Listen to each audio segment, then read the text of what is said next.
Hey everyone, my name is Dor Sakal. I'm the creator and designer of Cube Monster, and I've been working on this game for the past 4 years. I just finished updating my tabletop simulator mod, and so I wanted to share this video and teach you both how to play the game, and also show you the small differences between the actual game and the tabletop mod. It's important to say that the game is completely playable with all of the functionalities and fun stuff in this tabletop simulator mod, but there are a few differences, so I wanted to showcase them. This video is for anyone who's interested in learning how to play Cube Monster, not only for TTS users. And also, you feel free to join the Cube Monster Discord if you are looking for play tests and sessions and stuff. So I uploaded the Cube Monster to the Steam Workshop. So to play it, you just need to go ahead, look for it, and subscribe. Then go to Tabletop Simulator, create a multiplayer session if you want to play with your friends, or hot seat if you want to, play with things on your own. I'll set it up for 3 players. The game is 1 to 4 players. I'm now working on developing the solo mode. It is also something that you will soon be able to try out on Tabletop Simulator, so stay tuned. Go ahead and load Cube Monster from the workshop. If it's not here, go to workshop, look for Cube Monster. It will be there. Load.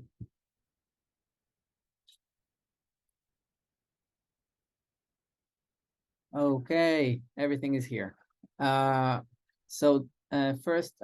for the person who is hosting this game, if you're playing multiplayer, you will need to seat your players, and specifically, you will see soon why it's very important to have everyone seated and to have turns enabled. So I will sit myself, Door, and why is it player 1? I don't know. Okay. Okay, so this is Door, player 1, Door, and Auto. This is Auto, the penguin I have here behind me. Okay. So turns are enabled. Okay, we're good to go. Just a couple of things to notice here. I wrote a manual for Tabletop Simulator users that shows like how to set everything up and make sure you don't encounter any issues. It's two-sided, and the other side is showing like the differences between the Tabletop Simulator game and the real game, the physical game. Also, you can find here the rulebook, full rulebook. And for some reason, the titles are blue. I don't know why, but imagine that it's prettier than what you're seeing here. Okay, so we're good to go. A bit of backstory. 1 second. Okay, a bit of a backstory. All of us are villagers surrounding this mountain named Mount Kubia. And one day, the monster came, and each village sent their champion to race up the mountain with the goal to sacrifice cubes up the mountain, please the monster, reach the top, and win the monster's glory and magic. The game's goal is to be the first player to reach the top. You will climb from step to step until you will reach the top. And the game ends at the end of the round where a player got here. So there can be a tie if 2 players get here, and there will be a tiebreaker I will mention soon. Or the game ends at the end of round 16.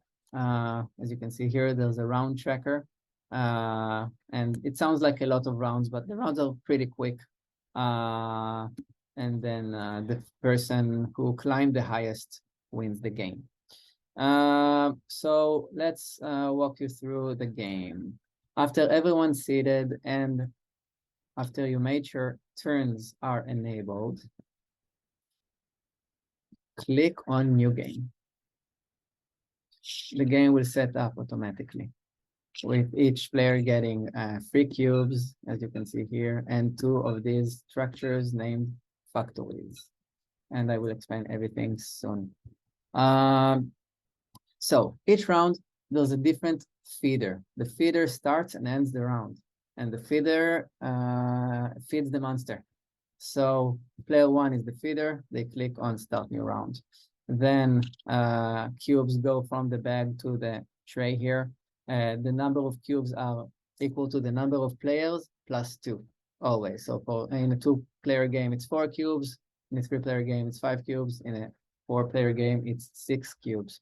Here is already a distinction between the tabletop simulator mode and the physical game. In the physical game, the cubes will be drawn here into this area at the bottom of the monster board named the cube pit. But for tabletop simulator, it's more convenient to have this tray that you will see soon. It passes between the players. So this is a difference. So the feeder draws cubes from the bag into the tray by clicking on start new round. And then they feed the monster by placing a cube on a relevant color on the player board, on the monster board here. So that I chose to place this turquoise here or here, whatever. You will understand the logic between this board soon. Then this was not the feeder's turn. The feeder's turn will be the last in this round. What the feeder does now is end their turn, and then the tray will move to the next player. And now each player will play their turn one by one, ending with the feeder. And the player's turn is consisted of drafting a cube.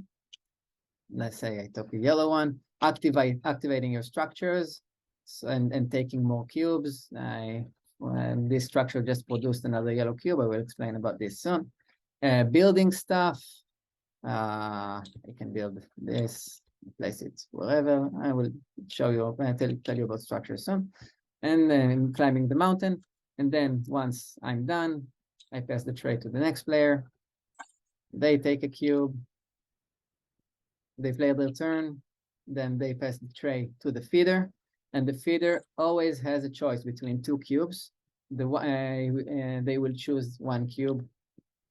And the remaining cube will go here to the round tracker. Okay? Now you can see that the round tracker has colors on it. If the cube's color would have matched the color on the round tracker, then the feeder would choose a cube of the color of their choice to feed the monster. So this didn't happen now, but if the feeder had, if a purple cube would remain here and that cube would have gone here, then the feeder would choose whatever cube they want to feed the monster. This is a round. Now let's talk about this board, monster board here. Whenever a line is filled, which is a row, column, or diagonal, is filled in full 4 cubes, then the monster awakens and it wants an offering. And when the monster wants an offering, the feeder rolls the monster die to determine how many cubes the monster wants as an offering. So I will roll the die, 1.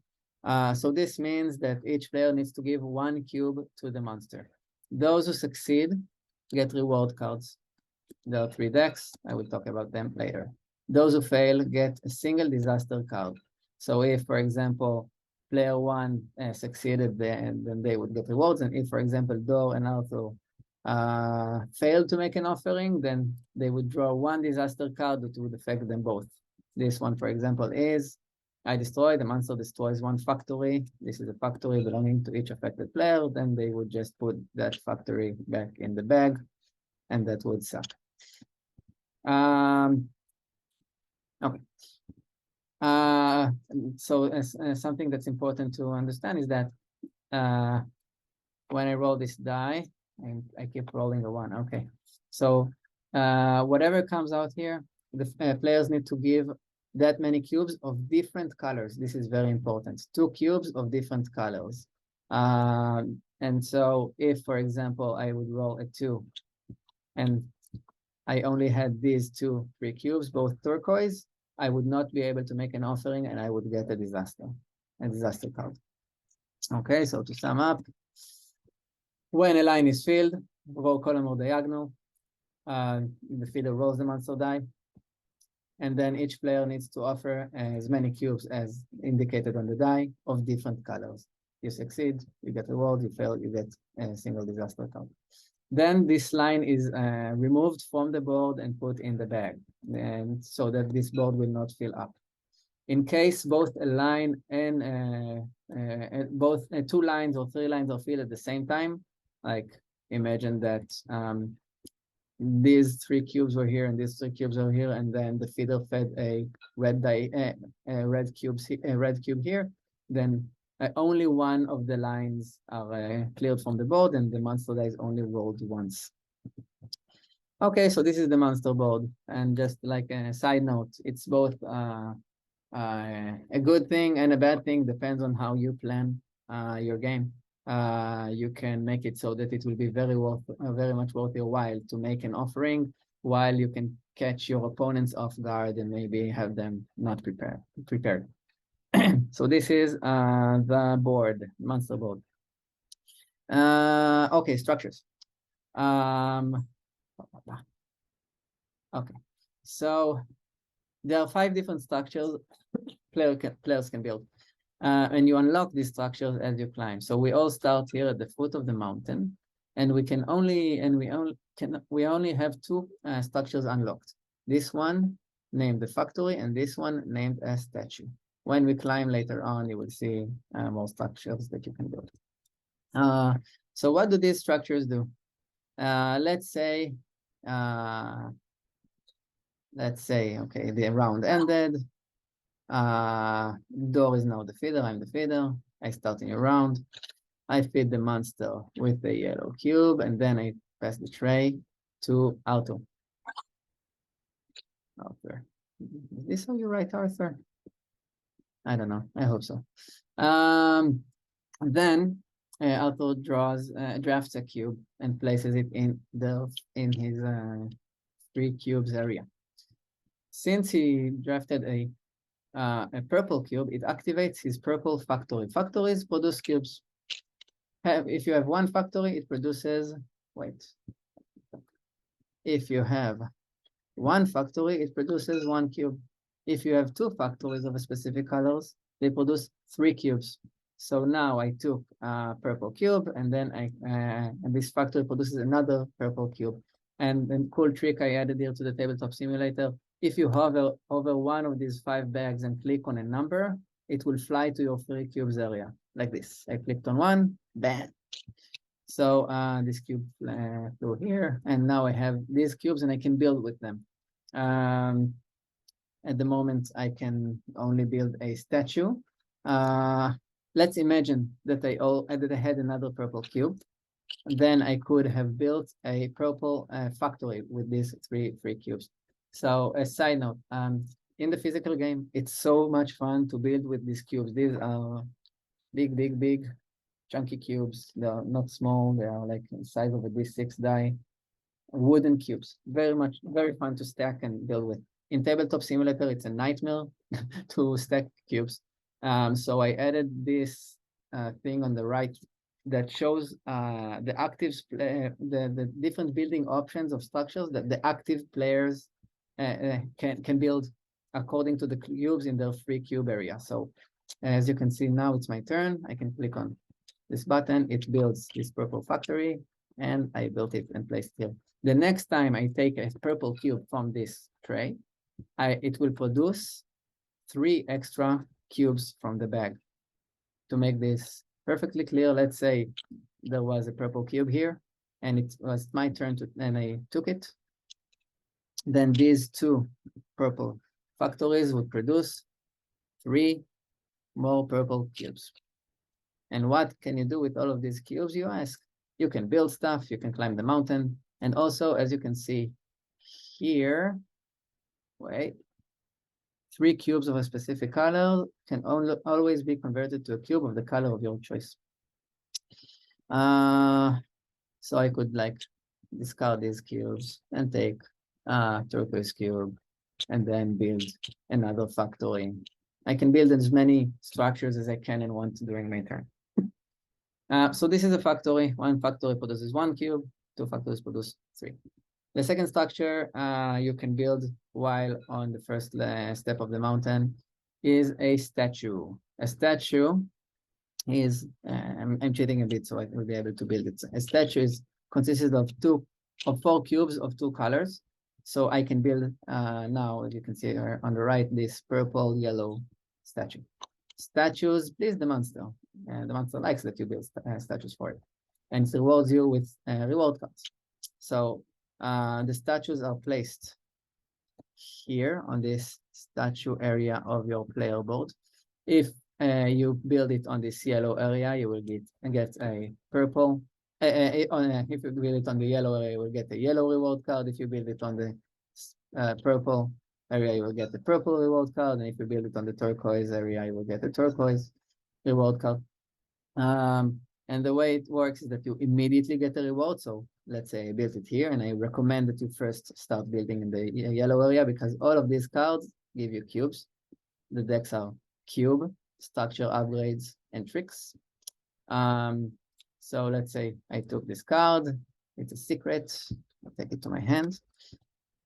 So this card says, 1 yellow, please. Take a yellow cube from the bag, and it can be used 24/7, as you can see in the icon at the bottom of the card.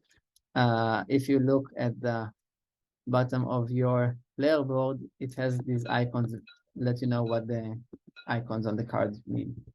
Some cube cards are take 2 cubes now. Okay, so if I would take this card, I would simply take 2 cubes to make 3 cubes area. So this is one thing that statues do. They give you an immediate reward according to where you built it.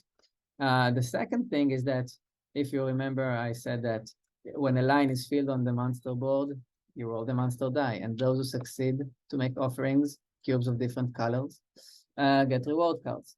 So the thing is that you get as many reward cards as the number of statues you have, and according to where they are built. So if, for example, Arthur would make an offering successfully, they would get 1 yellow reward card. But if they had, for example, 2 statues, 1 here, 1 here, then every time they make an offering successfully, they get 2 reward cards, 1 yellow, 1 purple. And you can build up to max of 4 statues, so you can get up to 4 reward cards every time you make an offering. So these are the 2 structures you can build while on step 1. So the next thing is climbing. We can almost start playing the game. So the goal of the game is to reach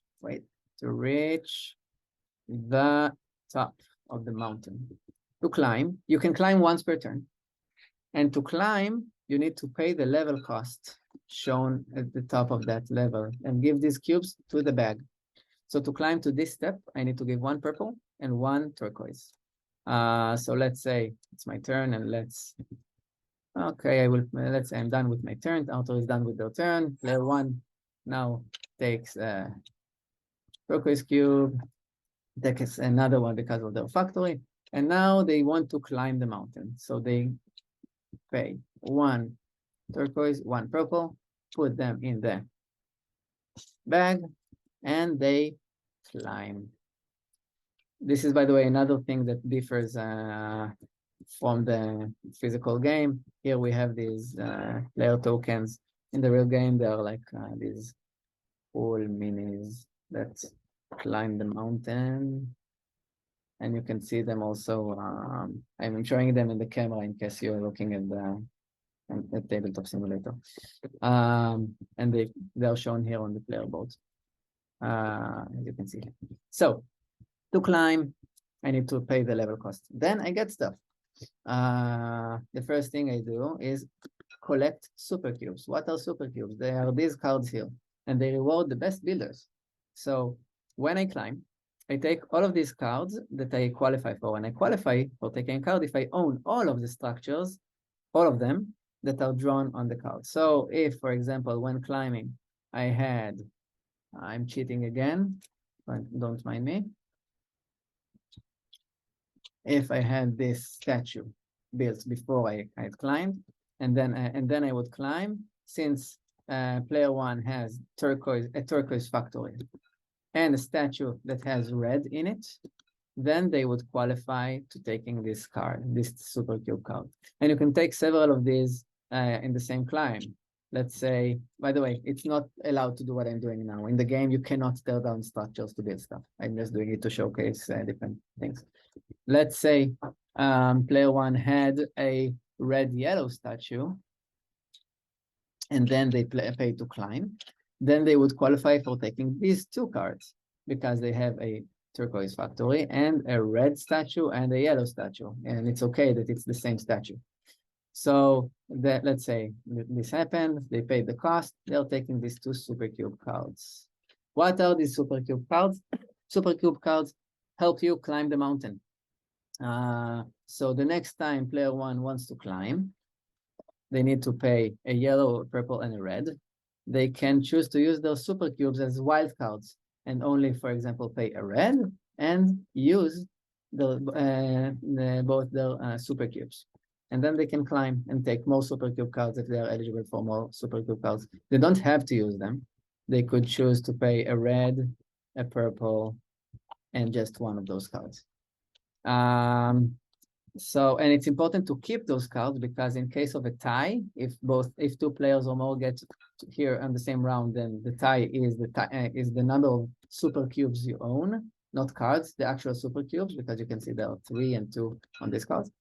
Or at the end of round 16, the player who climbs the highest wins. But if two players on the same step of the mountain, then the player with the most super cubes wins. Okay, so to go back here, when the player paid the level cost, they climb. Then they collect all of the super cubes they are eligible for.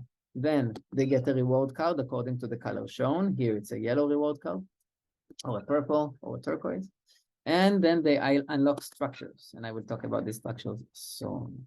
The last thing to notice is that as players climb and play the game, once they get to the 4th level, as you can see, they are collecting super cubes and getting a tricky reward card. It also becomes harder to make an offering to the monster because of this thing here. So let's say the monster is triggered, the line is filled on the monster board, and we roll the die, and it's a 2.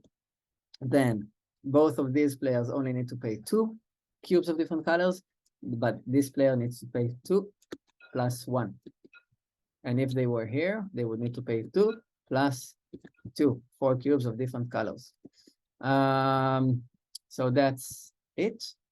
And at this point, I recommend you stop. And this is also the way I do it in the rulebook, and start playing the game. And then unpause this.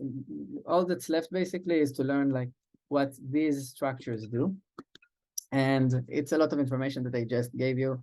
So I recommend that you pause the video, start playing, and then unpause when a player climbs to this level and unlocks these structures. So hopefully you will listen to me. Bye and come back soon. Okay, did you come back? Did you cheat? Let's say the first player climbed here. They collected super cubes. They took a yellow reward card, and then they unlocked these 2 structures. This means that they are now able to build them. Pay attention that you were not able until you climbed here to be eligible for this or this card, because you were not able to build those structures. So this structure, that's 1 cube, a row of cubes of each color, is named the marketplace. And the marketplace, let's cheat again and build one. This is a marketplace. It's placed here in the marketplace area. And then what the marketplace does, it improves your exchange rate from 3 to 1 to 2 to 1, and you can use it as many times as you want during your turn. So it's very, very cool. The second structure that you unlocked is named a shrine. This tiny thing here is named a shrine.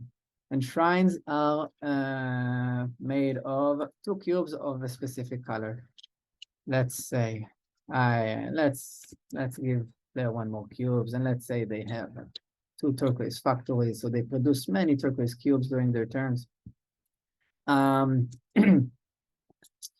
So player one might build a turquoise shrine and place the shrine here. The shrines help you make offerings to the monster. The way it works is that whenever a line is filled on the board and the monster die is rolled, I'll remind you that you need to give cubes of different colors. The shrine allows you to give 2 cubes of the shrine's color. So in this case, player one has 2 turquoise cubes. If the monster would trigger, and let's see, yeah, if the monster would trigger and roll the 2, and player one did not have a shrine, they would fail to make an offering and they would get a disaster card. But since they have this turquoise shrine, they can offer these 2 turquoise cubes and get reward cards. So this is what a shrine does. And pay attention, you need shrines to get these cards. Okay, and again, I recommend that you pause the video before you climb and unlock the last structure. So bye and come back soon. Did you cheat again? I know you cheated. The first player, not the first, the players who get to this step are also able to build a temple. This is a temple. Temples are placed here. Let's give player one some cubes so they will be able to build a temple. Okay. So a temple is made of the 4 cubes at its base, and then the temple's color is according to its top cube. So this is a turquoise temple, for example. And turquoise and temples are activated the same as factories. When you draft a cube, let's say it's not the beginning of the round. Okay, let's say it's player one's turn, and they draft the turquoise cube. So first they get 3 more turquoise cubes because of their turquoise factories. That's cool. Then they activate their turquoise temple because its top color is turquoise. Turquoise, they boost your factories. When you activate your temple, you draft a random cube from the bag. I'm clicking on one. And this cube activates your factories. So in this case, nothing would happen. But if I had a red or 2 red factories, they would activate now. Let's cheat a bit until something fun would happen. Let's say I activated my temple again and I drew a random cube. Yay, it's yellow. So it activates my yellow factory. And then in one round, I got 1 turquoise cube from the tray, 3 more turquoise cubes from the bag because of my turquoise factories, and then another random cube, which was yellow, and then another yellow cube because of my yellow factory. Temples allow you to, if the random cube was turquoise, then I would even get like additional 4 turquoise cubes. So it's additional 3, sorry. So the temples are very powerful. So that's it. You know all of the structures, you know all of the rules. You can continue playing. Maybe I'll give you some more. Let's dive and talk about the cards. So as I said before, all of these cards, the yellow cards are cube cards. All of these purple cards are upgrade cards. They upgrade your structures. The way they work, let's say player one built a statue on the purple area, then they would get a purple reward card, or if they climbed here, they would get a purple card. So they take it to their hand. All of the upgrade cards have 2 icons at the bottom. One saying that they can be used whenever you want, even not during your turn. And this other one, this little card/cube, says that if you got an upgrade that you don't want, you can discard it whenever you want and take a random cube from the bag. Now, upgrades are very cool. In the physical game, they would be placed like under the board, as you can see. As you can see here. Okay, this is how it looks like in the real game. You tuck those upgrade cards, like you turn them 90 degrees, and then you tuck them under the village board, your player board, and the art connects, and it's really cool. And they can be stacked, like more than one upgrade per card. But in Tabletop Simulator, it was hard, so to do that, so just place them near the relevant structure.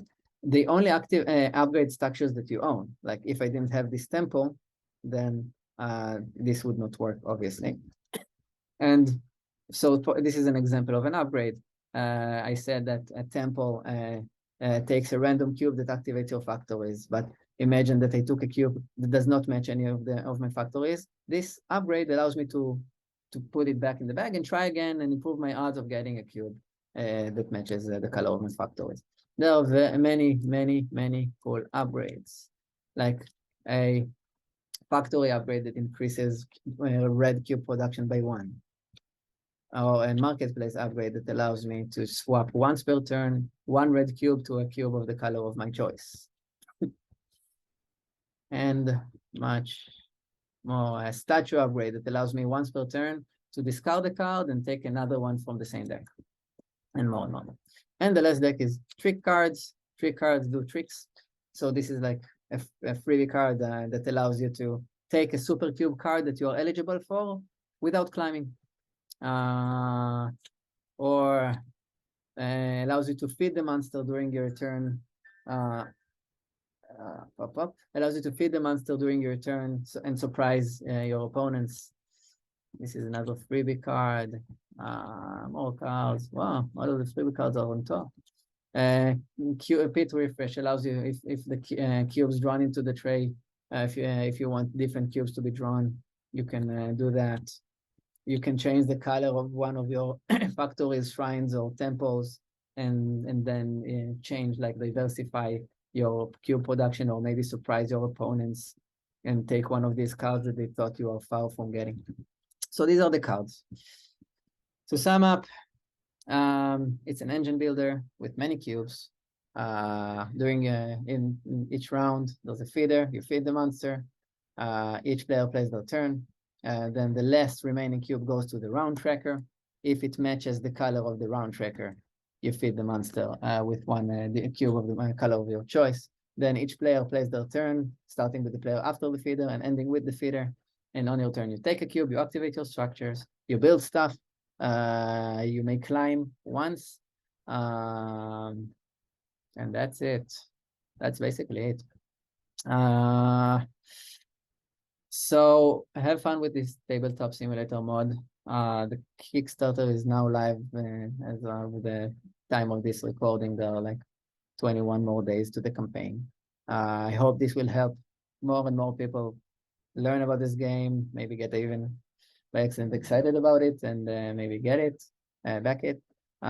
If you have any questions, contact me directly, Dor Sakal, on Facebook, on Discord, on whatever. If you find a bug, if something is not clear, if you like something, if you don't like something, let me know. Feel free to join the Cube Master Discord. And I think, let's see if I had anything else. No, and this is the campaign page. So feel free to join. There are some cool exclusives. This is a new one. You will get like Kickstarter exclusives with every game you get. This tiny mini that will hold your monster die and extra cubes, and there are cool exclusives. And there's like, okay, there's a lot of fun stuff. Check out the campaign page, or there's also some cool reviews. And that's it. I really hope that this recording worked, because it would suck to make this again, but I will if it didn't work. Thank you. Have fun.